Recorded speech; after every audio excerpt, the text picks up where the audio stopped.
Hello everyone. Thanks for joining in our 8th workshop here at ProApp. I hope you have watched all the sessions preceding this one. And if you haven't, so I am your host Afif. And today we are going to discuss about UX design methodologies and how it's ideal for young designers with the expert Sidharth Raja. So, about Sidharth, Sidharth is a UX strategist, consultant, and a mentor with over 10 years of experience in this industry. Having said that, I hope you enjoy the session and make sure to ask your queries in the Q&A section below. So, without wasting any further time, Sidharth, let's get started. Thanks, Afif. Hey guys, thank you all for joining us today. I hope this is informative to you. I'd also like to thank ProApp for giving me this platform to express my views and opinions on UX design, as well as hopefully teach you something moving forward about UX methodologies today. So right off the bat, I don't want to waste too much time. The introduction has already been provided by Afif, so I'm just going to start off my screen and getting into the UX methodologies. So everyone can see my screen, right? Afif, is everything good? Yep, I think we are good to go. All right, perfect. So just again, a quick reminder, this is unfortunately not going to be a interactive session. So if you have any questions, put it down in the Q&A, and once the slide deck is complete, I will be answering questions. So let's get into it. UX methodologies. UX methodologies help standardize and organize the product design process.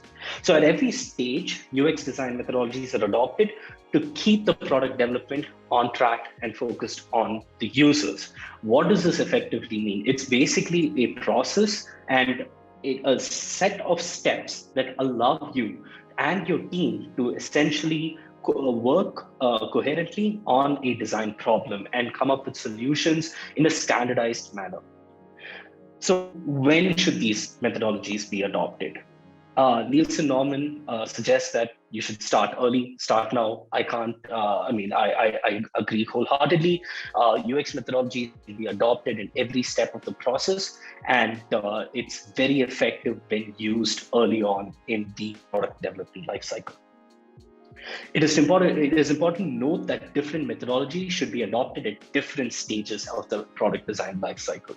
So one of the key things to keep in mind is that it's not just about adopting the right methodologies, but it's about adopting the methodologies at the right time. So maybe a specific methodology might not be useful at a specific stage in your design process. And that is something that we will be getting into today, when you should adopt methodologies and at what stage you should adopt these methodologies. And then finally, as I mentioned before, each methodology is situational. Do not have a rigid structure. I see a lot of organizations that say, hey, this is our design process. We're going to go from step A to step B to step C in this way for every single product that we create.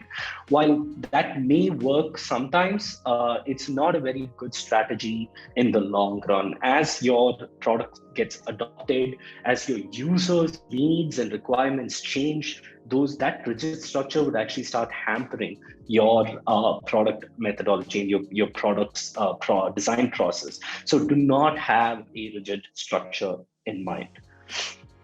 So what will we be learning today? First of all, you'll have an overview of the process of designing digital products. So these methodologies have essentially been broken down into different silos, and I will be going into each silo and the methodologies that you can adopt within those silos. We'll also be breaking down the different methodologies in each step of the process. Now, because we don't have a lot of time, I'm not going to be going in depth into each methodology. What I'll be providing is an overview of the methodology, my experiences using the methodology, and the things that you should keep in mind if you want to follow the methodology. Now, I don't have templates that I will be providing because these are quite easy to find. A simple Google search on any of these methodologies will yield you a lot of templates that you can use.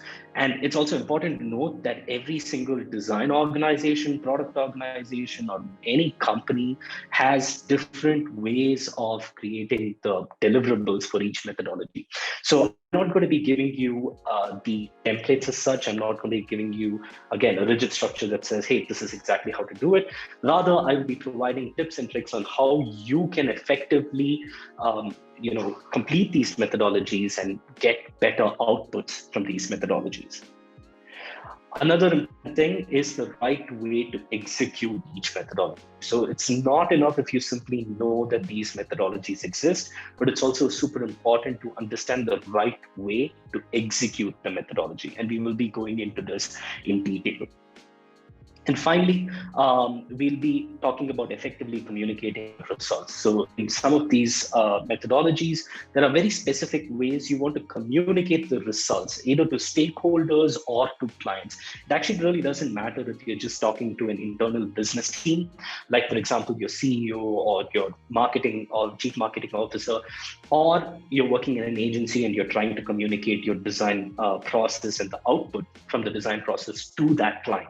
So it really doesn't matter, because you have to understand that most likely the business side of the product would not understand some of the terminologies that you may be saying. So effectively communicating your results in a way that the business side can understand is super important when you're executing methodologies.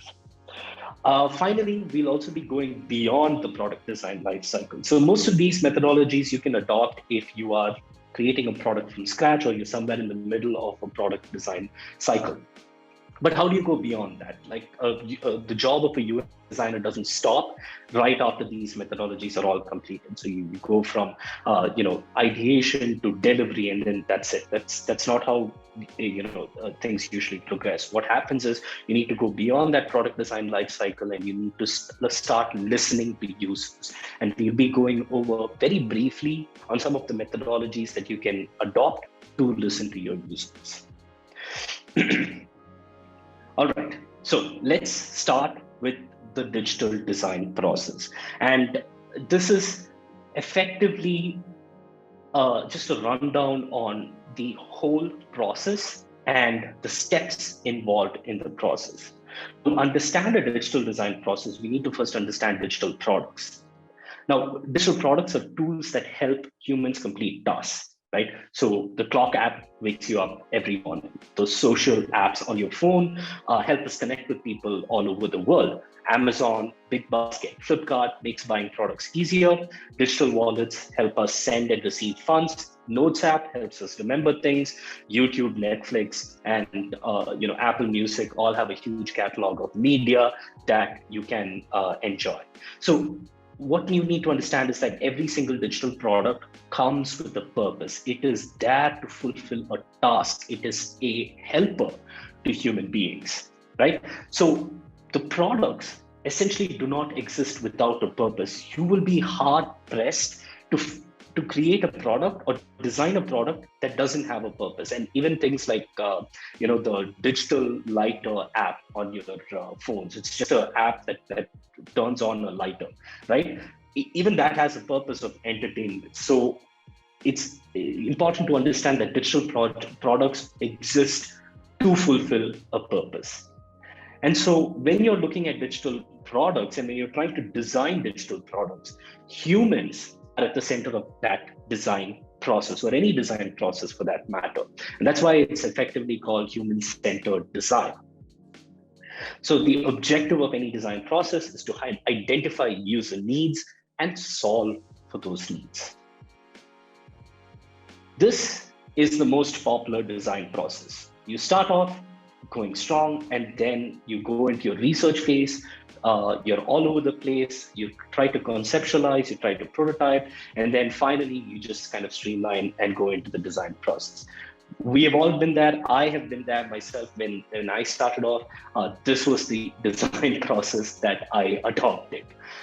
But there are ways to go beyond that, right? And there are a lot of companies and organizations that try defining the human-centered design process. So on the left, you can find IDEO's human-centric design, centered design process, and on the right, you can find Stanford Design School's design thinking process. Now, all of these design processes have the same goal in mind. They want to standardize that entire process of, okay, how do we think about the product, and how do we get to a really, really well-designed product, and how do we do that continuously and repetitively? So it's not just about creating a good product once. They want to make sure that the process that they adopt can repeatedly give them good results when they design products. Now, this is the double diamond approach, and this is the design process that I personally endorse as well as adopt in most of my clients' work. This was created by the Design Council, the British Design Council, in 2005. And effectively, it has four main silos.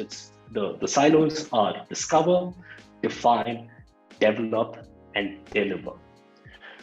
Just to go a quick overview of each silo. Discover helps users understand the problem statement, the goals and constraints they are working with, and the users they're designing for. This is where you get as much information as possible. Think of this as the research stage of your product development process. Then you have the define, helps designers synthesize and explore the various opportunities that exist within the solution landscape. So here you're doing your research, you have all of this information. The next step, the define phase, is you take that information and you start putting that information to use. You start clustering the data, you start putting everything together in a way that makes sense for you and the team. You develop. This focuses on developing the correct solution landscape. Again, once you have that data, once you've organized that data, you want to act on that data. And this is where you're going to be developing the different solutions that you come up with. And then finally, deliver. This puts the product in front of the users, helps the designer learn more about the actual usage of the product.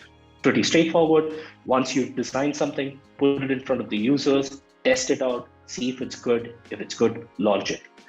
One important thing to note, a launch doesn't happen just once. You continuously launch a product. Every time you have either iterations or you add a new feature to your product, or even if the product is unchanged, but the user groups that you are targeting have changed, always launch the product.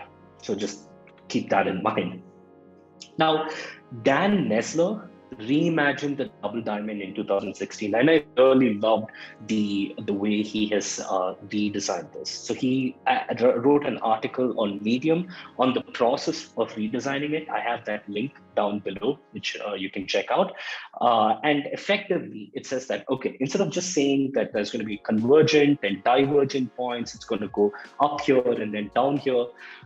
What he said is, let's make this really simple. Let's uncomplicate the entire design process. So there are two main big categories up at the very top. You have the designing the right thing, and then designing things right. So what are the methodologies under designing the right thing? How do you design the right thing? And then once you design the right thing, how do you design the things within that right? So this is how he conceptualized the entire design thinking process. And then again, that goes into research, synthesis, ideation, and implementation. And these are all the different steps that you can effectively follow in order to use this design process. Now, I have broken this down even further. So we still have the main categories. We have the designing the right thing and designing things right. We still have discover, define, develop, and deliver. But I have essentially put those methodologies into each of those silos. For example, in the discover phase, we can talk about brainstorming and whiteboarding, secondary research, competitive analysis, and collecting user data. In the define stage, that is after you've collected all of this data, how do you essentially synthesize that data? So that you can do by creating persona and empathy maps, jobs to be done, and storyboards. Finally, in the, not finally, but in the develop stage, you have the task analysis, user flow, user journey, visual sitemap, and wireframes. And finally, you have usability tests under deliver. These are the methodologies that we will be talking about today. Now, please note that this is not a robust list. There are so many more methodologies that you can use within each of these silos.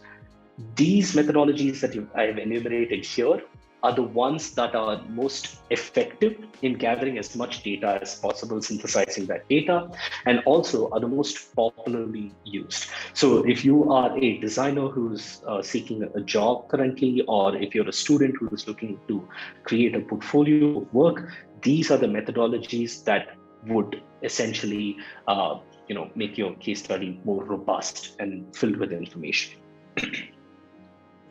So let's get into it. So the methodologies that we are going to be looking at right now are to design the right thing, right? And we're going to be starting off with brainstorming, whiteboarding. At a very, very basic concept, brainstorming and whiteboarding is essentially the act of putting or clustering data onto a whiteboard and then start organizing that data in a way that makes sense. This is a great starting point for your project because the entire team comes in, they throw in all their ideas into the whiteboard and see what sticks. It's also great to analyze and interpret your problem statement or the brief that has been provided. When you get a brief, you may not understand the industry spectrum that you are working in. So, for example, one of the projects that I was working was a construction management project, and I had no idea how construction works or anything with regard to construction. So doing a whiteboard effectively tells you, okay, what do we know, what do we not know, and how do we get to the place where we know everything, right? So brainstorming and whiteboarding are excellent techniques to kick things into motion. They help tear the brief apart and understand all the details. These techniques help in idea generation and are a great way to start any project. Now, things to keep in mind when you are brainstorming and whiteboarding. First of all, stay focused. I cannot tell you how many times the team that I've worked with has effectively meandered through different solution landscapes and just gotten lost into the brief with no real outcomes at the end. So it's important that you stay focused with your team. A good way to do this is to try and get a facilitator. Usually this is a project manager or a product manager or owner, and they help you stay focused, stay on track, and say that, hey guys, that's not exactly what we are talking about. Let's just stay on track. So make sure you and your team keep the discussion on target. And again, it might help to have a facilitator who'll be able to bring back focus when the team loses it. Be collaborative. Design is a collaborative endeavor. You should be building on top of others' ideas and taking as much inspiration from others as possible. So do not be afraid to speak up when you are whiteboarding and brainstorming. Go for quantity. So try putting as many ideas out there and see what sticks. There's really no right or wrong answers or stupid questions, stupid ideas when you are whiteboarding. You should be putting it all out there and trying to see, okay, does this make sense in the context of what we are trying to solve? Be visual. While bullet points are helpful, doodling using different colors, drawing flows, diagrams, all of these things help these ideas that you are creating and putting on the whiteboard stick to you. And being visual really, really helps you remember those ideas moving forward. Also, quick tip, document your whiteboards. This is something that I did not do when I first started off, and it's just simply just taking a photo of the whiteboard. And what ended up happening was I would lose the ideas that were put into the whiteboard when they were erased. So just a quick tip, always keep a record of your whiteboarding. Finally, bringing in the client. This is super helpful, and not a lot of design teams actually do this. This is sometimes known as knowledge transfer if you're working more in an IT team and an IT services company. But effectively, what this means is you invite the client to sit in on your whiteboarding sessions and say, hey, these are the things we know, we understand, but these are the things we don't know. So can you fill us in? More times than not, a client is going to be super helpful because they know the in and out of the idea or the concept that they are trying to design. So bring in the client. Don't be shy to just ask as many questions as possible to the client. And you can check out IDEO's simple rules of brainstorming. These are just 7 simple rules that you can follow in order to have a more engaging brainstorming session. All right, so how does your deliverable look like? So this is a simple whiteboard that I had the pleasure to work on. So the first thing that you will notice is there's a very clear problem statement. Right? The problem statement is one or two paragraphs, or it can even be bullet points that outlines a clear interpretation of the brief. If the client is sitting in on your whiteboarding session, ask them if you have understood the length and breadth of the brief, and make changes if necessary to that problem statement. This problem statement helps your entire team focus on the right problem. And again, it helps you stick to what you need to solve and not go searching after solutions that may not be helpful. Next, goals. These are not the goals of the user. So we will get to user goals a little later, but these are the high-level goals of the product that you are creating. What is it trying to solve? What are the things that it's doing for the users, and what are you trying to achieve? You can also go into who is the product for, where you are essentially saying that, okay, on a broad spectrum, our target audience groups are as follows. And you could say things like, oh, this would be really helpful for working individuals who are between the age of 24 and 30, or young students who are just starting off with their high school. All of these go into the goals. It's also important to understand your research goals. So if there are any questions that are left unanswered, even if the client is not able to answer certain questions, put those down as goals that you and your team wish to achieve. So we don't have this information, we want to get this information, and how do we plan on obtaining them? All of these go into your goals section. Next, you have assumptions. So whenever you start a project, it's good to have certain assumptions. Also understand that assumptions are either meant to be proven or disproven. So do not do not stick to your assumptions. You're not obligated to follow the assumptions throughout the design process. If at any point of time the assumption is disproven, that's good in a way. And then finally, constraints. So this is something that, again, a lot of design teams overlook.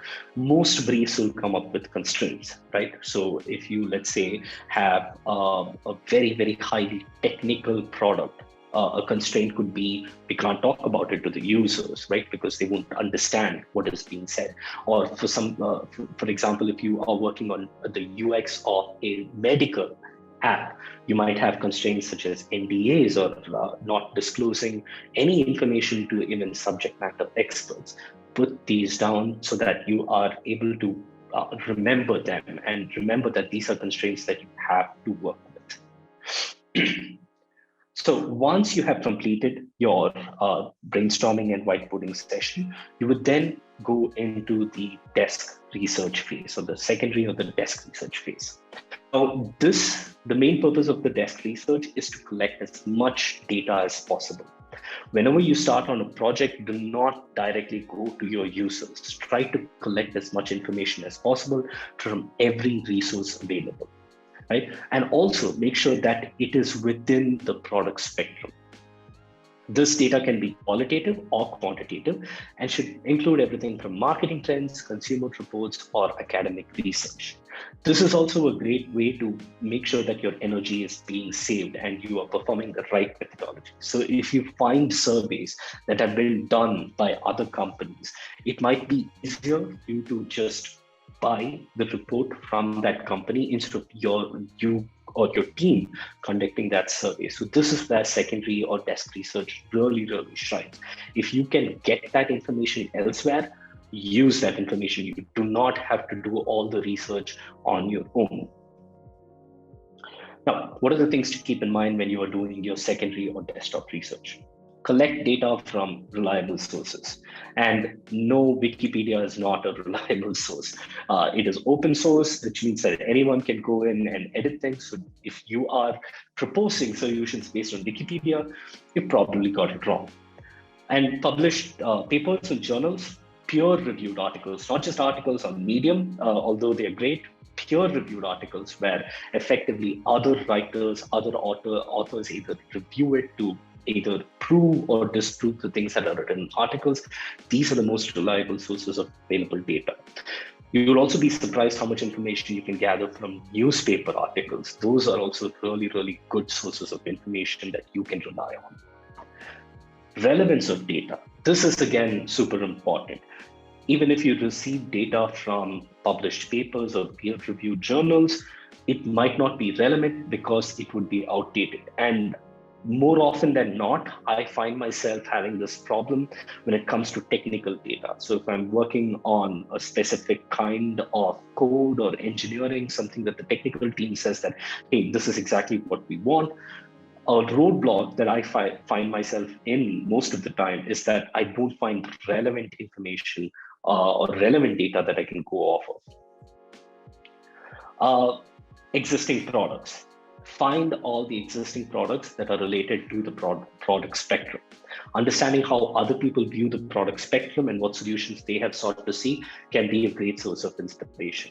There's this book called Stealing Like an Artist. It's not stealing if you're being inspired.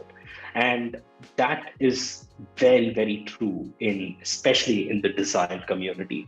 It is not wrong to steal ideas. Ideas are with everyone.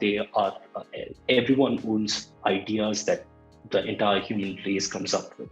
So do not feel shy to look at existing products, look at solutions and say, hey, this is a good solution. Maybe we should adopt it. All right, so now you have looked at your secondary research, you've got a detailed idea of exactly what you want to create.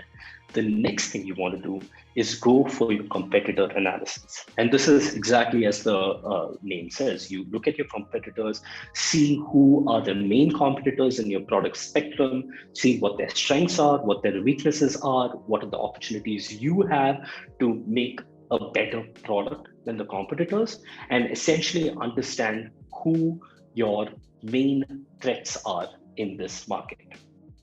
An analysis of the competition within the product spectrum helps your team understand how the competition within the product space works. Who are the target audiences for each of these competitors? What features do these target audiences require to fulfill their needs? And most importantly, introduce features or strategies to outperform the competition. So there are a number of ways you can do this. And I'm going to be looking at three main ways that would really, really help you synthesize as much information as possible about your competitors. The first is a SWOT analysis, and SWOT stands for strengths, weaknesses, opportunities, and threats. It's that simple. You look at a product, you say, okay, these are the strengths that the product has. These are the weaknesses. These are the opportunities that we can identify to make improvements on that product. And these are the threats that that product faces. This is a really, really simple and time-efficient technique that you can use to quickly gather information about your competitors. You also have a usability study. Now, a usability study is essentially a study from within your own team to see how user-friendly your competitor is. It's a great tool to help inspire features that may be missing from the scope of the competitor's product. Usability test also helps in gauging product adoption. Now, usability study is also present in collecting user data, and we will be talking about that.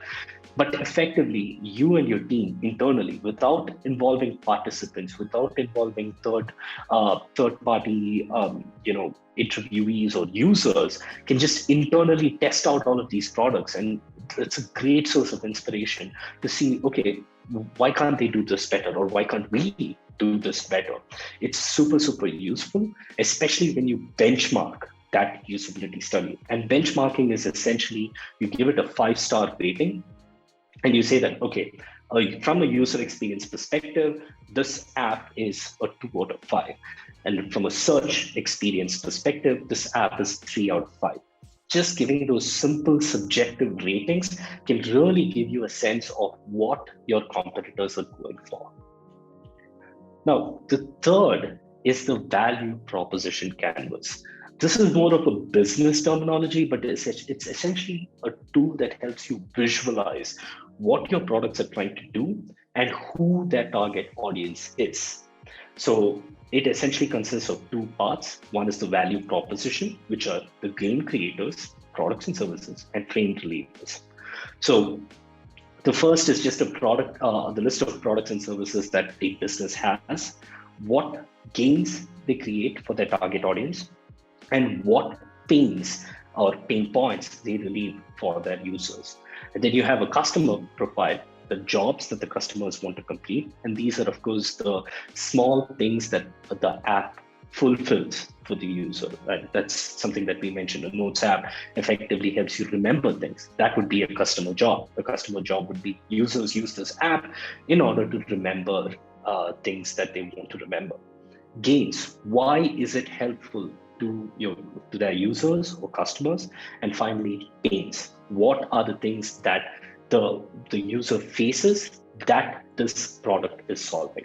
Looking at a value proposition canvas will give you a full-fledged picture of not just the product, but the business as a whole. And this is something that the UX design team alone doesn't have to tackle. You can get the help of your business leaders in order to tackle a value proposition canvas. More often than not, you would have a value proposition canvas for your own product with a product manager or one of the business side people. All right, things to keep in mind when you are effectively doing a competitor analysis. Make sure you understand the difference between your direct and indirect competitors. This is very, very easy to get wrong, and there's a very fine line between direct competitors and indirect competitors. So direct competitors are those who offer similar products to similar target audience groups. Indirect competitors can either be substitutes, or they may provide the same value proposition to different target audiences, or different value propositions to the same target audience. So, for example, if you are making a second-hand sale website where users can sell and buy second-hand products, then Quicker might be a direct competitors. It is doing exactly what you are planning to do or what your product is planning to do, and it sells to the exact kind of customers. Whereas a Facebook marketplace would essentially be an indirect competitor, because although it's trying to do the exact same thing, the target audience group that they're going for is completely different. So they would be considered an indirect competitor. So make sure that you know who your direct competitors are and who your indirect competitors are. Next, be focused on the product spectrum. It's very easy to get lost into different product spaces, especially when you are trying to place huge companies as your competitors. So, for example, if you are creating a social app, it's easy to say that our competitor is Facebook. Facebook, while yes, that would be true, would maybe in a different product spectrum. A real simple example for this is TikTok. TikTok's product spectrum never involved Instagram, but Instagram would easily involve TikTok as one of the competitors inside of its product spectrum, because they are effectively catering to the same kind of users, right? So you need to be very clear what your product spectrum is and who your competitors are inside of that product spectrum.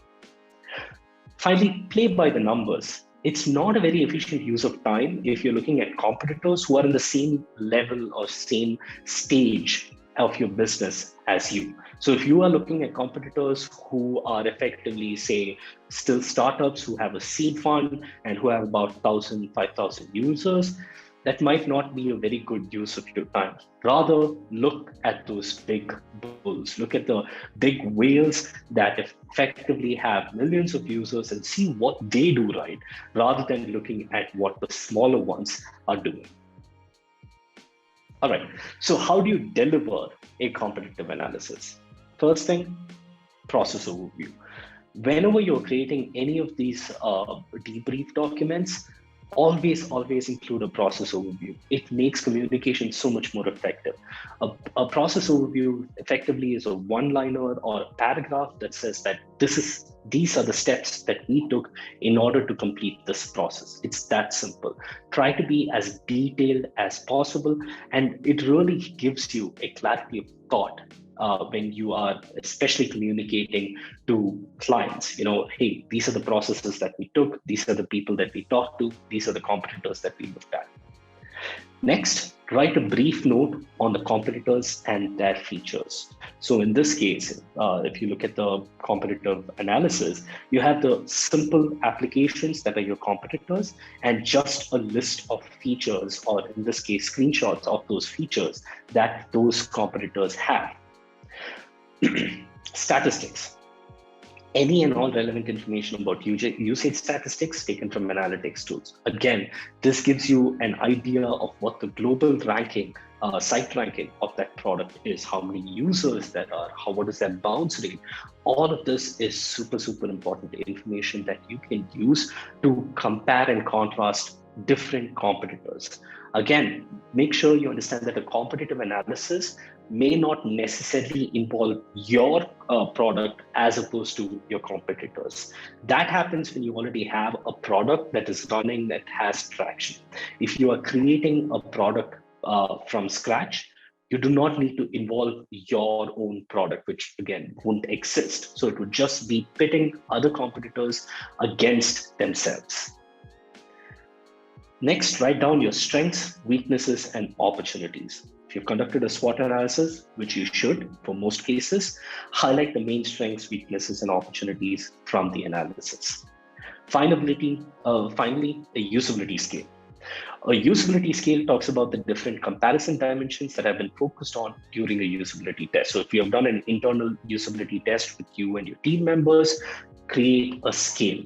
Rate the different dimensions and give a justification for the rating that you have provided. Don't just say, oh, this is 3 out of 5. Go into detail as to why something has been rated 3 out of 5. And with that, you would have essentially completed your competitive analysis. And now you can start focusing on collecting user data. Now, unpopular opinion, a lot of designers for some reason don't like collecting user data or don't like the process of collecting user data.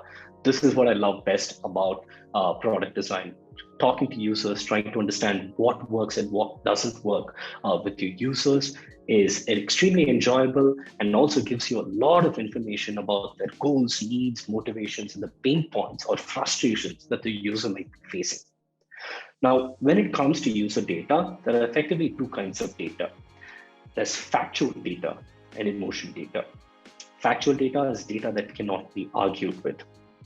In most cases, it would be termed quantitative data, but I prefer to call it factual data. This is, again, just my terminology. It's not a widely accepted terminology.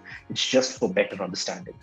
Factual data gives a team a better understanding of the user's demographics and also helps them cluster users into target audience groups or archetypes. This is super important. When you know the age, the gender, the age range, the income range, things like what are their preferred apps, what are their favorite songs, what are their favorite movies.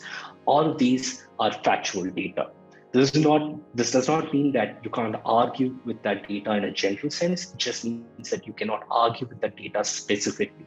If you were to come and ask me, what is your favorite app? And I say Instagram, you cannot argue with that. And that is an example of factual data. Next, you have emotion data. It is also important to collect data on the emotions of the user who may adopt your product. Now, data on emotion is super important when you are creating, when you're gathering user data. This really helps you empathize with your users, and it also shows you the extent of the pain points and the extent of the satisfaction that they may feel when you're using the product. So it's not just enough to say that this is a pain point, this is a satisfaction point, but it's also important to know how much of a pain point that particular feature or element is.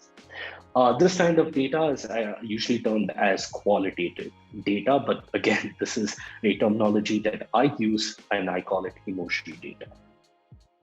Now, let's look at some ways where you can mine as much factual data as possible.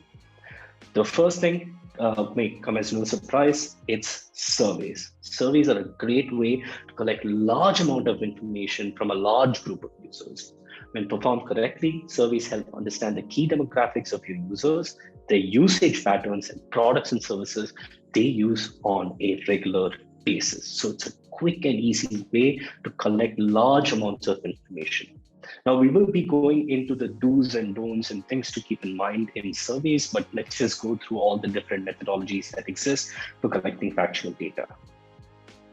Next, you have boots on the ground. This is where you set up a booth or you stand in front of a mall and collect user data. This can also happen with you just giving them the product that could be a competitor or your own product and saying, hey, can you give us your inputs on this? What do you think about this product? What do you like? What don't you like, etc.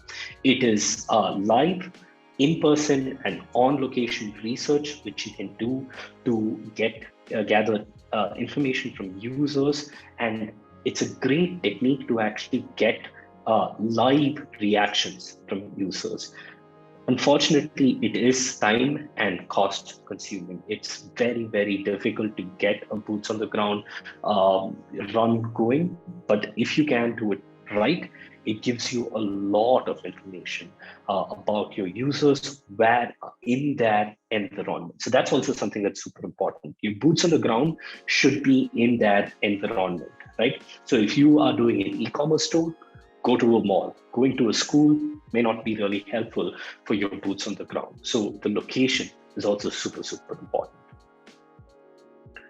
Finally, opinion polls. And these are some of the best ways to collect user data. And when Twitter first started opinion polls out, I remember I had about 100 opinion poll tweets, which didn't get a lot of votes, mind you, but still, it was so good to get information from users, which was quick, which was easy, and which was digestible.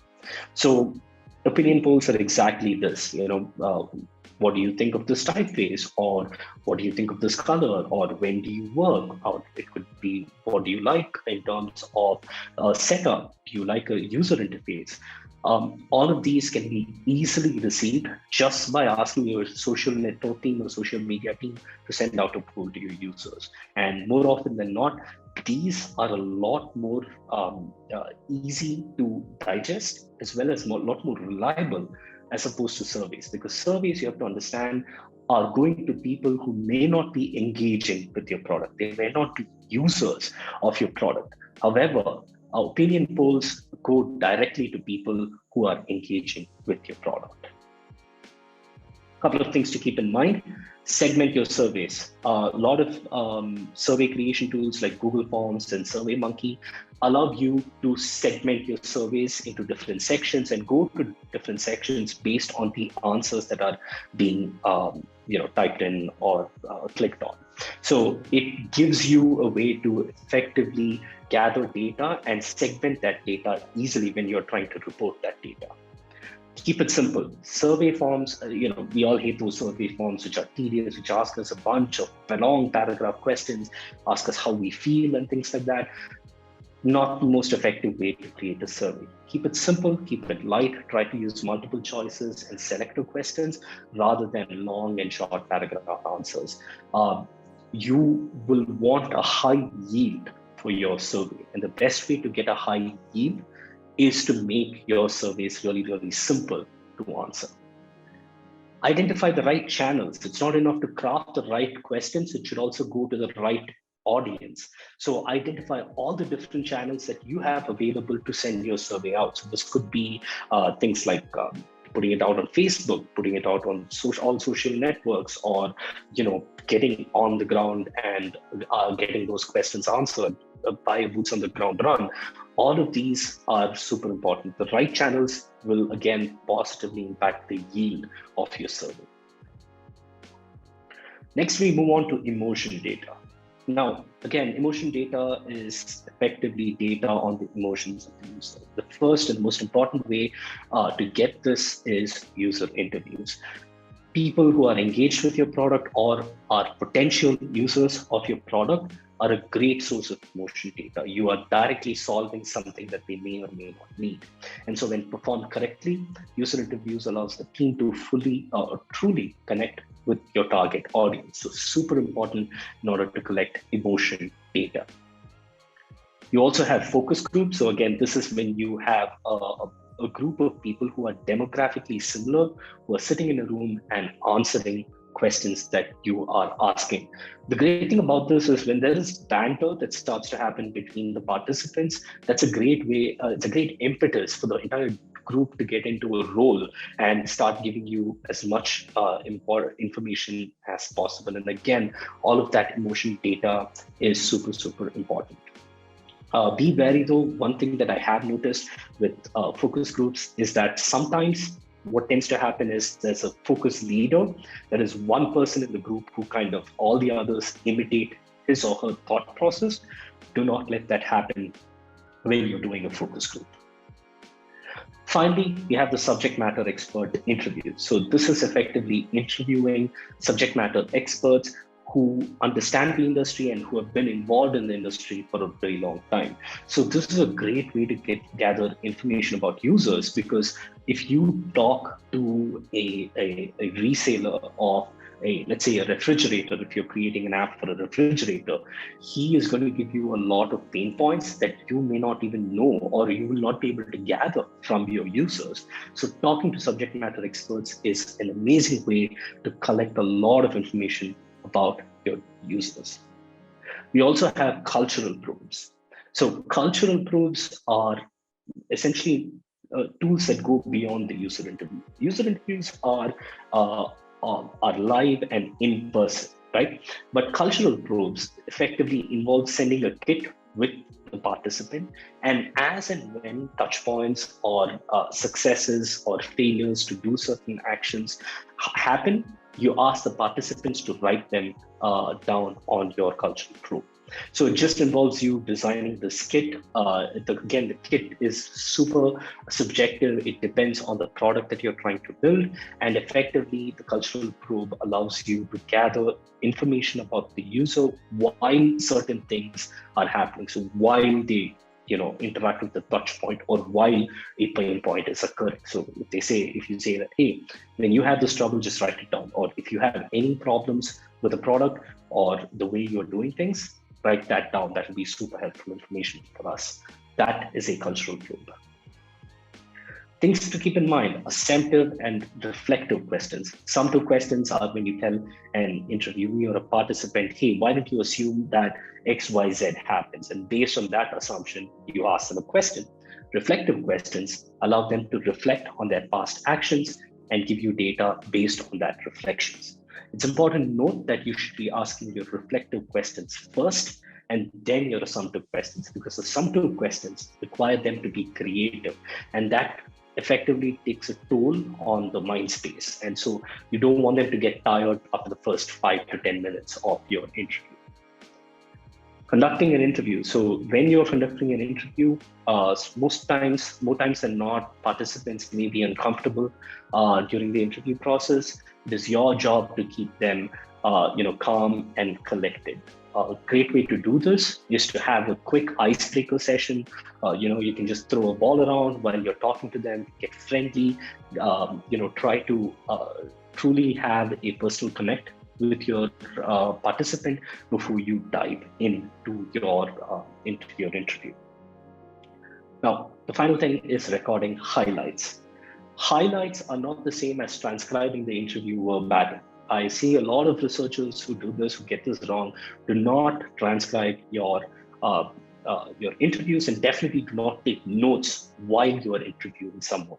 Interviews are to be recorded either audio, or best possible method is a video recording of the interview, because facial expressions really matter. Facial expressions give a lot of emotion, internal emotion that may not be shown through words. So try to gather all of that information, put those into your highlights. So it's not about transcribing all the exact things that the interviewee said, but highlighting all the emotions that they were showing when they were answering your questions. So how do you deliver a emotion data? So in your debrief, you would effectively have, again, a process overview, again, really simple one-liner or a paragraph that shows exactly what happened, the average amount of time you spent interviewing user or participants, and the number of questions that you had asked and gathered answers. Key findings that can be broken down into goals, needs, motivation, and pain points of users. Again, these would be the highlights, which are then segregated into goals, needs, motivations, and pain points. And then finally, you will have, if you have any interim design decision. So if you come up with an idea and say, hey, Eureka, this is an amazing idea based off of this interview, write that down then and there. It's important for you to be able to trace back your ideas to a point of origin. Right. So writing down those design decisions at this stage and when they happen is a great way to trace it back. So you can say that, oh, this design decision was based off of this data that I received during an interview. And doing this would also be super helpful for the client because it's easy to just go back and say, oh, yeah, here's the interview. Here is the design decisions that I took based off of that interview. So that was the discover stage. And I know we're running out of time a little bit, so I'll try to be a little quick here. The next stage is the define stage. So here you have persona and empathy maps. Real quick, a persona is effectively simplifying an entire target audience group into a fictional user that you can empathize with. It's really that simple. Now, the way you select a persona is by selecting the person who, at that point in time, if you provide the product, would say, here, take my money, this is a product that I need. It exemplifies the best user for your product. And it essentially is a persona as a user who will immediately adopt the product or the solution that you are providing through a product. And there are so many different templates to create a persona, so many ways you can showcase personas. The main thing that I want you to keep in mind with personas is that this document is effectively for empathizing with your users. It is not about getting the right kind of user. You don't focus on creating the best persona, but try to create a persona that you can empathize with, that is realistic. Things to keep in mind: keep it simple, keep it clear. Do not add too much information. Try to be brief as possible. Understand the right metrics to showcase in the persona. This is why I don't provide a template. A template may not work for all different kinds of personas. If you are creating a persona for a food delivery application, write down the different cuisines that the persona may be interested in. Or if you are creating an app for travel, write down the different travel destinations as metrics inside the persona. Do not stick to the same metrics for every single persona. Go beyond the product. The persona and empathy map does not need to focus only on the product, but can describe general experiences as well. So I see this mistake being made constantly, where designers only focus on the product and create the persona based on the product.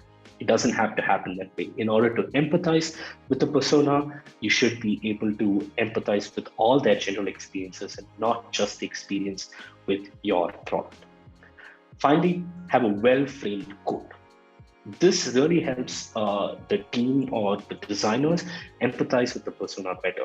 It's also important that the code must be realistic. So I see a lot of personas that have these strange codes which are very formal, which may not be said colloquially during a conversation. That's not the right way to create a code. It's something that you think will be said by that persona, and you can empathize with, hey, I know someone who would say that, right? If you can get that with your persona, that's the best quote that you can frame. Next, we have jobs to be done. And there's so much that can be said about jobs to be done. And there is also different views on whether persona should be used or jobs to be done should be used. I leave that up to you. I'm of the opinion that whatever methodology works, right? But you will have discussions online. You will see discussions online that says jobs to be done are better or persona maps are better. Essentially, jobs to be done takes the focus away from the user and focuses your empathy on the jobs that need to be done by the user. And the best way to describe it is it's an action, object, and context sentence that you can use to describe the work that needs to be done by the user. Remember, products are used to solve user problems or solve things that the user needs to do. So jobs to be done is just a one-line sentence that allows you to clearly do that. An example of it is here. When certain things happen, the action happens. I want certain objects so I can have or achieve certain context. This is the best way to create a jobs to be done. There's a lot of research that you can do with regard to jobs to be done. I personally think that this framework, the jobs to be done framework, is super, super powerful when it comes to really understanding the needs of your user. All right, things to keep in mind. Perceived need versus actual need. This is quote, and I'm sure everyone has heard this one. If I ask my customers what they want, they would say they want faster horses. This was said by Henry Ford.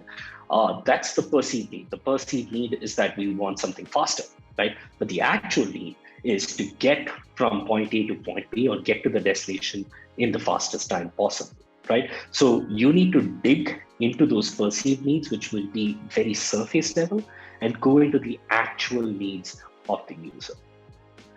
Second, categorize the jobs to be done. Now, there may be jobs that are supplementary or auxiliary to the main jobs, right? Add those in, but make sure you understand that they are related and not the primary jobs that the user is using your application for. A great example of this, Instagram is not meant to it's not meant for messaging your friends. It's actually meant to look at photos that they post, right? So a supplementary job is to contact friends or family or the people that you follow. The main job is to get a feed of their photos that they upload. Finally, prioritize the jobs. Not all the jobs that you enumerate in your jobs to be done need to be completed, right? So you can prioritize the jobs that you want to focus on and not really look at all the jobs that need to be completed. That being said, design is an iterative process. So if you have jobs that you are not focusing on in a solution spectrum in the beginning, try to go into it in your next iterations. Then we have storyboards. Again, really simple. You are effectively visualizing the story of a user using your product. Storyboards are a great way to communicate your thoughts and ideas about how your users would use your product. It also talks about emotions that the user goes through, and it's just a very illustrative way to showcase those emotions that you would like to capture with your product. Things to keep in mind when you are doing storyboards. Start by using plain text and arrows. Do not go into illustrating it right away. Just create your script as step 1 or frame 1, this happens, and then you have an arrow to frame 2 where something else happens. So that's the best way to start. Do not start by illustrating your frames. Add emotion to your story. Emotions are the reason you are doing storyboard. The purpose of those of the storyboard is to showcase those micro emotions that you are able to capture in your user interviews. When the look on a participant's face or a user's face when they successfully complete a task or they use the product the way it is intended. That should be the focus of your storyboard.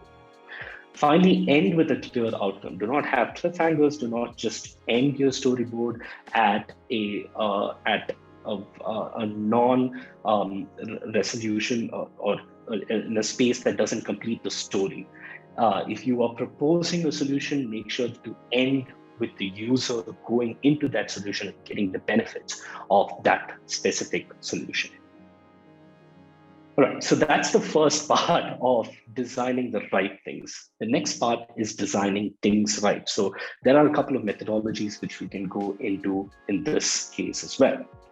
The first is task analysis. So this, we have moved on from define and discover and define to develop. So we have gotten all the information that we need. We have synthesized all of that information.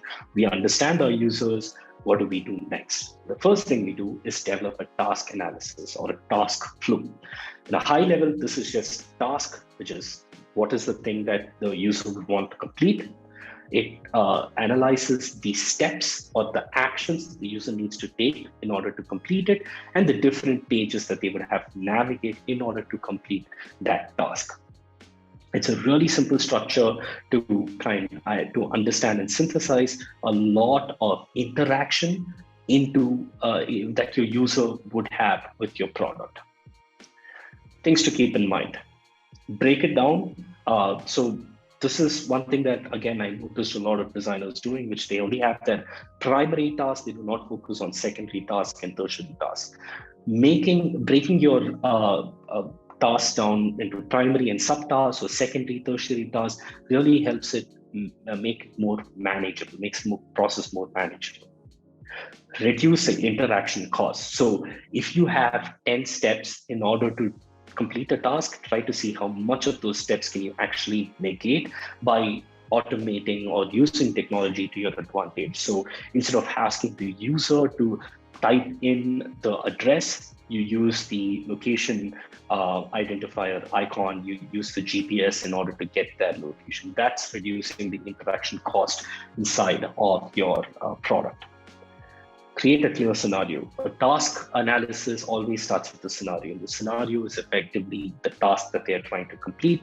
Make that clear. Don't make it ambiguous. Don't confuse the team by bringing in a lot of things together.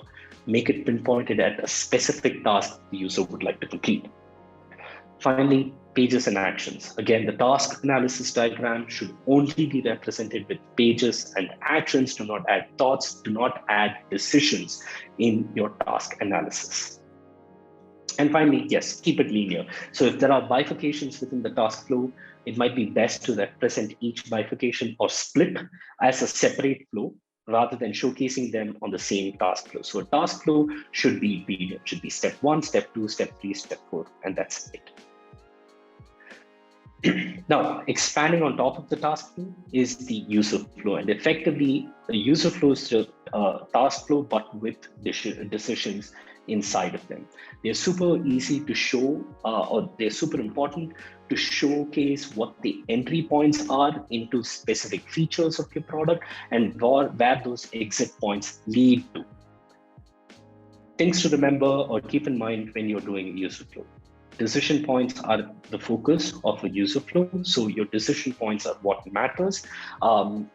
The pages and the actions effectively should lead to decision point. Each decision point, we break the flow into subflows that can be traced to an endpoint. So like the task flow is linear, the user flow has to have these decision points that break into subflows. Explore all points of entry, and this is effectively trying to see, okay, what are the different ways a user can enter a feature or enter the app itself. So if you have a landing page, if you have a home page, if you need to sign in or if you need to sign up, all of those are entry points, and try to explore all the different ways that the user can actually enter and use your product. Keep decisions to a minimum at the end. Now, this is very subjective, but more often than not, what you will find is that if you have a lot of decisions towards the end of your user flow as they reach that potential endpoint that you want them to reach, what's going to end up happening is they're going to confuse your users, right? So if, let's say, in your Amazon checkout flow, you have more things you can buy, that's a decision point that they need to make when they are checking out. It might be better for you to just have them check out at that point of time and then give them decisions that would bring them back into the flow. And finally, showcase different users. So if you have multiple personas that you are considering for your product, showcase the different users, showcase the different personas using or going through the user flow.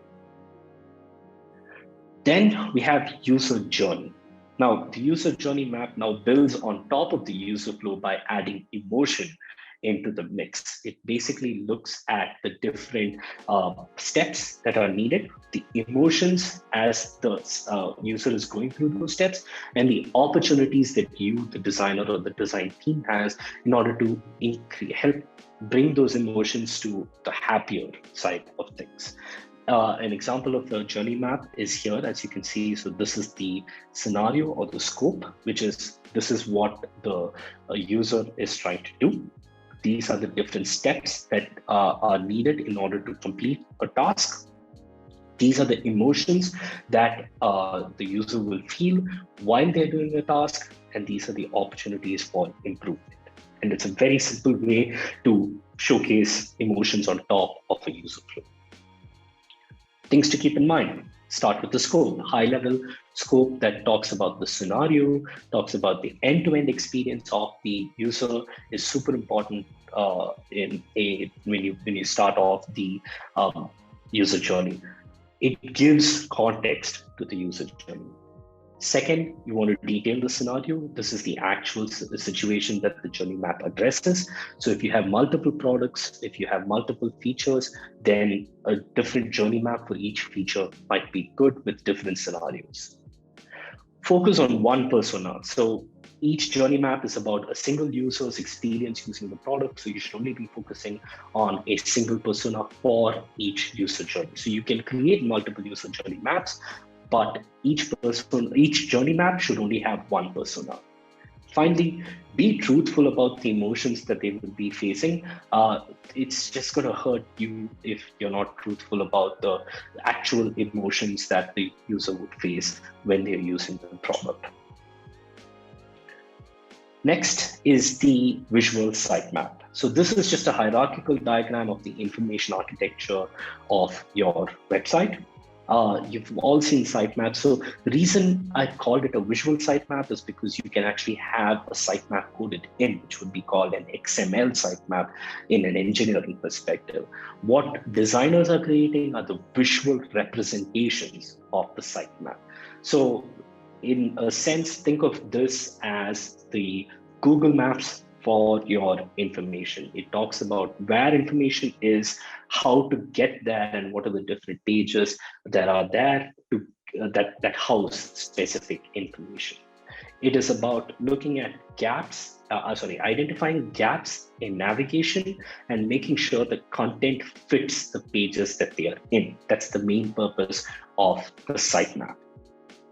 Things to keep in mind when you're doing a sitemap: define a very clear taxonomy. So a clear taxonomy just makes it easier to read. The best way you can showcase your taxonomy is pages, sections, subsections, and elements. So pages are made up of sections, which may or may not be made up of subsections, and all subsections, pages, and sections consist of elements, which are inputs or outputs that the user interacts with. This is the best way to represent a sitemap. Do not add design choices. So I see a lot of designers getting this wrong. Do not talk about the main navigation. Do not talk about the footer navigation. The hierarchy starts with pages, right? And each page, so your home page would not be the topmost of the hierarchy. It will actually be in line with all the other pages. So you would say homepage consists of section, subsection, elements.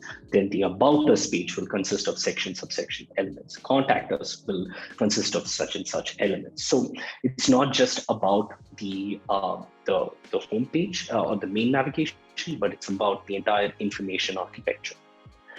Remove duplicated content. If you have duplicate pages that lead to other pages, that show that with an arrow. And then we move on to wireframes. So wireframes is a two-dimensional illustration of a product's interface. It should focus on the layout of information across multiple pages and prioritize the content within each page. It also showcases the features that exist within the product. Things to keep in mind: Do not depict visual design. So I see a lot of designers try to make their wireframes pretty. Wireframes are not meant to be pretty. They're not meant to be colorful. They're not meant to be artistically good. They are meant to communicate the layout of information within your product. And if they can do that, that is all that is necessary. Use minimal visual elements. Do not add images, style the interface elements, or use multiple colors to depict a wireframe. And do not add interactivity to the wireframes, which means do not make your wireframes clickable. Next, showcase the flow within the wireframes. So adding arrows that allow the reader to follow the flow makes it super helpful when you are creating your wireframe. Again, really helps in communicating the whole structure of your product. Finally, be consistent. So using consistent styles between your wireframes. So an image always looks like an image. Button always looks like a specific kind of button is super helpful. If you have different hierarchies, so if you have a hierarchy level 1 button versus hierarchy level 2 button versus at a hierarchy level 3, you have a link, have consistent styling inside of those hierarchies. Oh, and finally, annotation. So annotating wireframes helps. Again, it just makes communication so much easier. Most of the problems that designers face with clients is that there is no clear communication between them. There's ambiguity, and annotation just makes it easier to communicate with the client or with the entire team. So the last thing that you will be doing in your design process would be to deliver the product. As soon as you complete designing and developing a product, always put it in front of people, real users, and test it.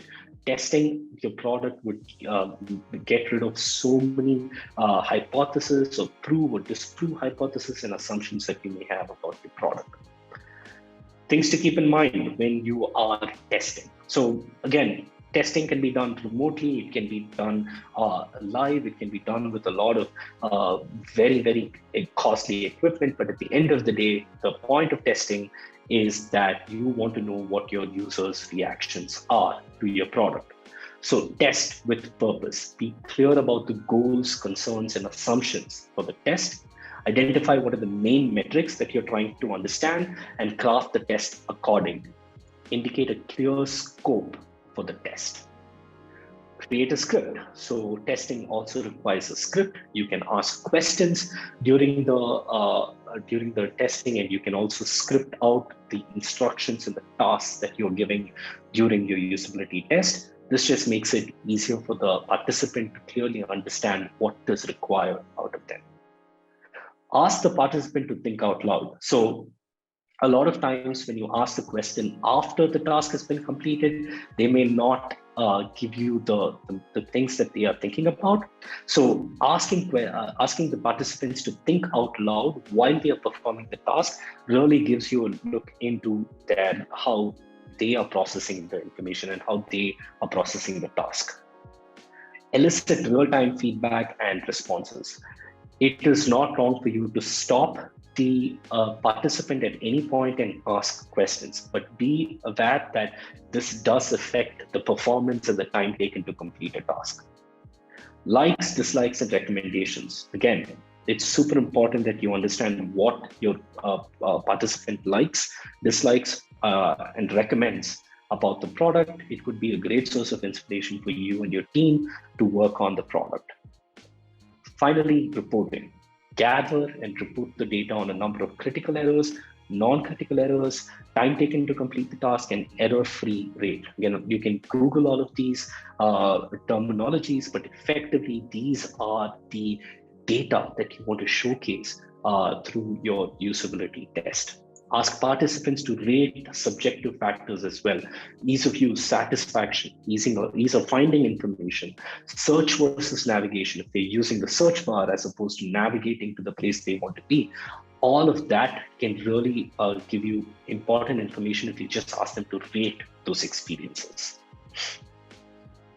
So that is the meat and bones of the entire structure. So we will be going into listening to users' growth.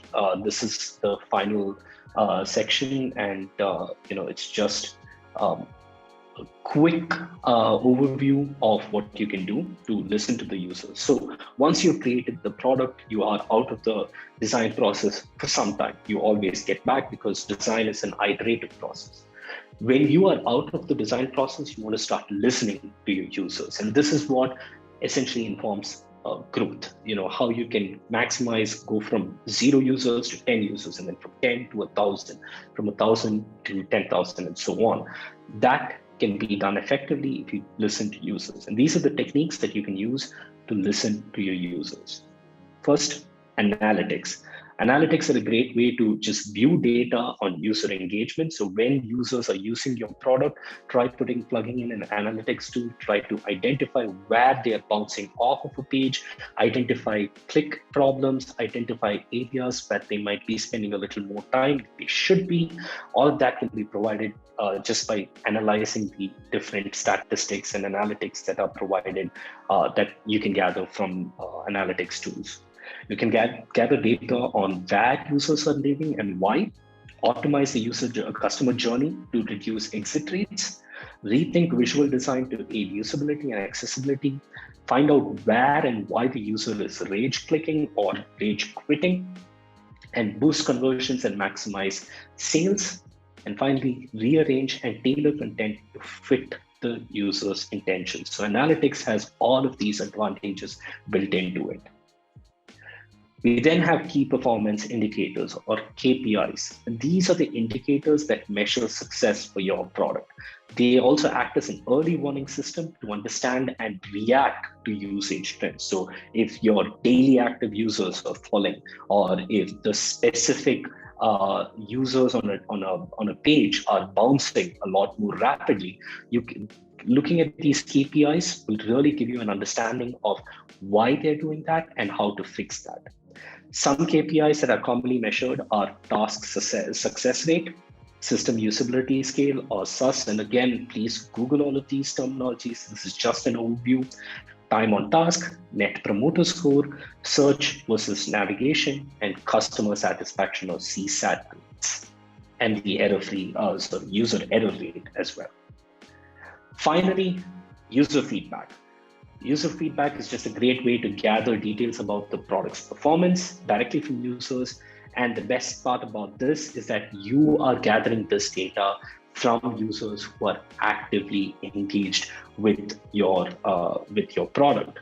I know a lot of CEOs who take the time off to go through every single one of those reviews that you write on the App Store or Google Play Store. So yes, they do actually help in making the product better. So if you're not looking at user feedback, you really should be when you are creating or when you're looking at growth.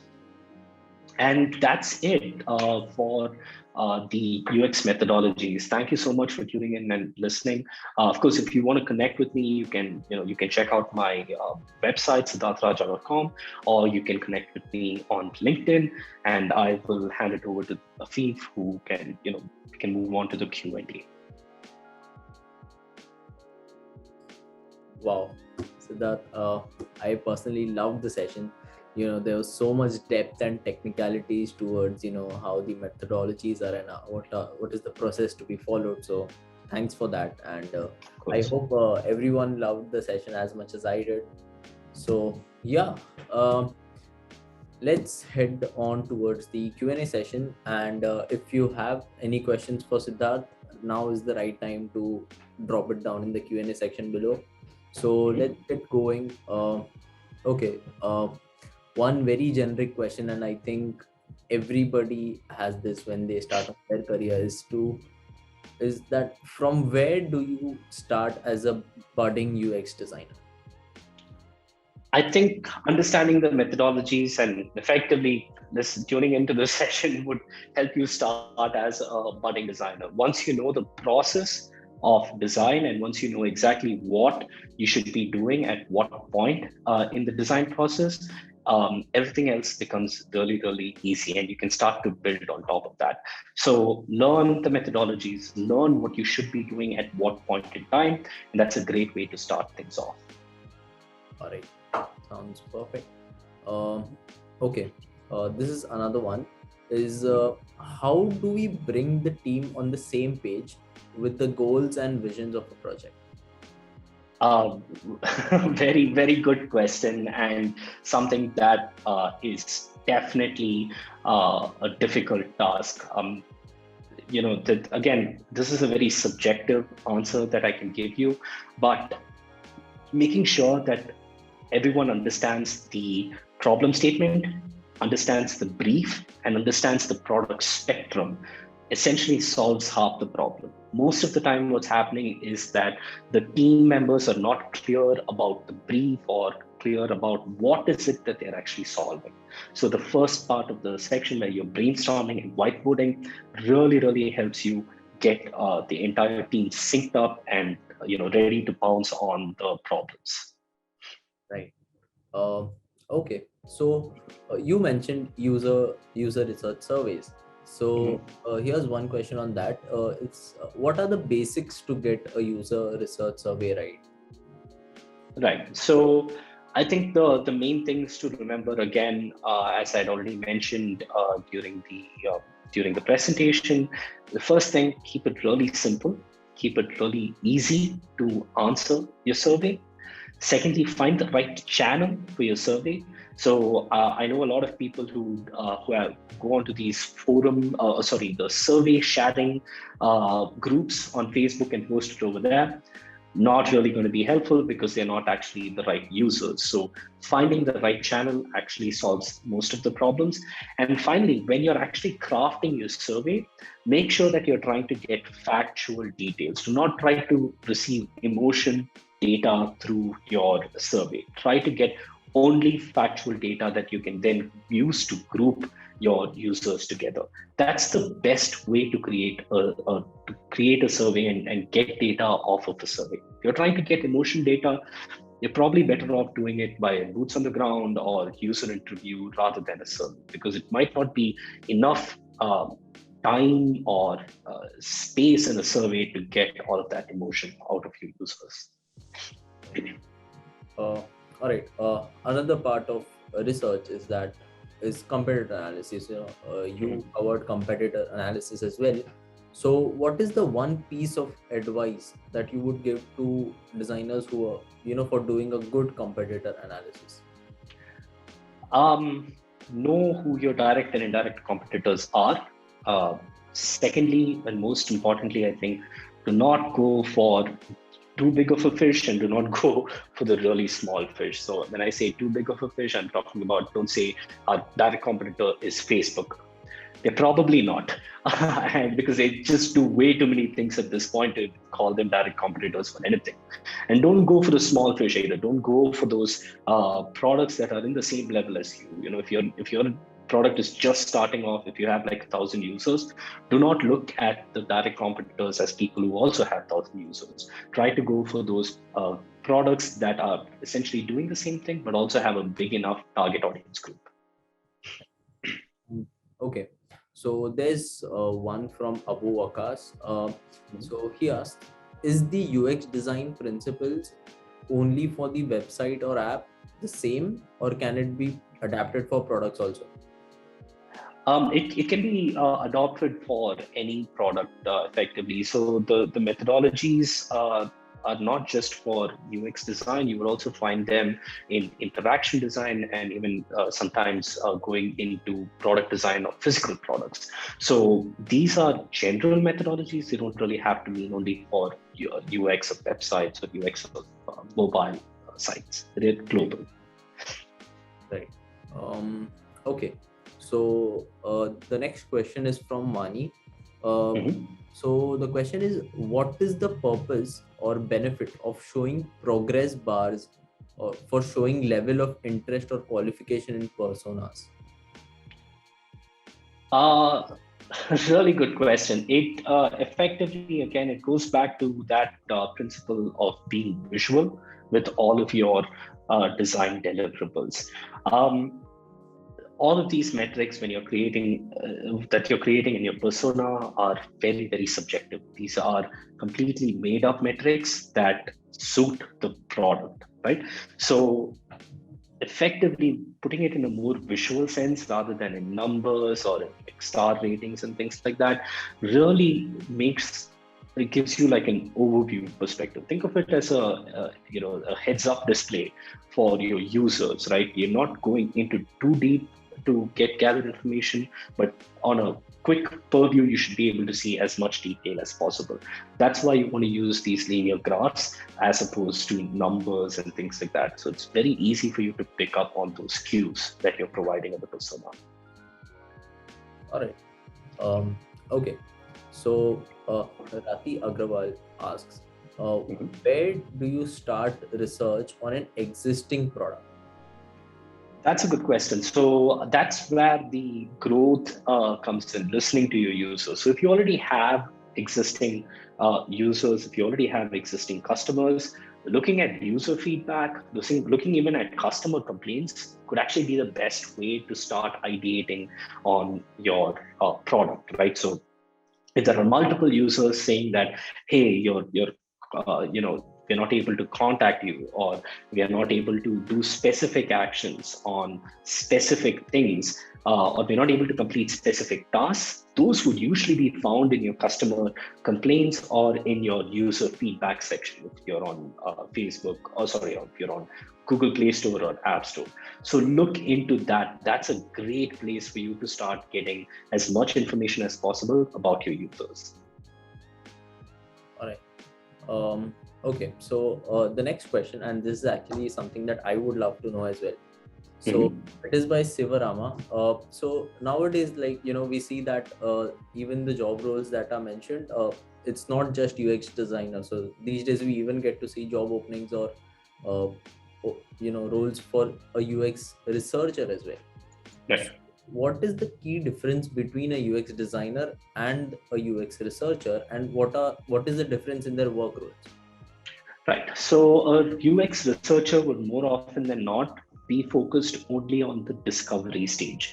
It's where they do in-depth analysis about the users, go to the boots on ground run and get information from the users, and effectively they might be removed from the synthesis and the delivery of the UX deliverables. So that's the effective definition. But the reality of it is that it's a collaborative process. So there's nothing wrong if you ask the user researcher to give inputs on a wireframe. They're not going to say no, and it's not like you're doing a crime for it by asking that question. Right. Okay. So Sidharth, let's take one last question. Sure. From Freddy Bonilla. So it's like a very subjective question for you. Sure. What's your favorite part of the whole process?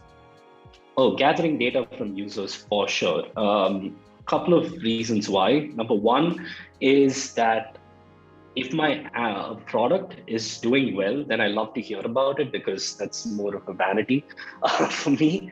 And if it's not doing well, I'd also like to know why it's not doing well. And talking to users and gathering that data is A, super challenging, and B, also very, very interesting. So as a designer, you want to be able to put yourself out there and take criticism, not just from clients or your peers, but also from your users. And I think it really helps me grow as a designer when I do my user testing. So definitely collecting user data is what I love most about UX design. All right, that's great to know. All right then, there are more questions, but unfortunately we can't cover them all. So thanks a lot, Sidharth. It was a great session. I really enjoyed it, and I hope, as I said, I hope everyone enjoyed it the same way I did. The questions that have been missed out, you can always reach out to Sidharth or us at hello@proapp.design, and we will get Sidharth to answer those for you. Also, for the next workshop, we are going live with Nitin Mahajan on design in everyday life. So if you want to attend that, make sure to go to ProApp and you can enroll for that. And yeah, that's about it, Sidharth. All right, Afif. No, I think this was a great session. Sorry for taking a little longer than expected. But yeah, I hope it really helps people. And please connect with me. I love answering questions. You can use my contact form on the website, go through ProApp, or just connect with me on LinkedIn. Anything works. All right, then. That's absolutely all right.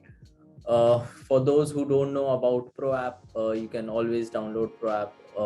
We will send out links to download those. You can learn about more than 35 plus design disciplines. And yeah, that was it for today. Thanks for joining in on a Saturday.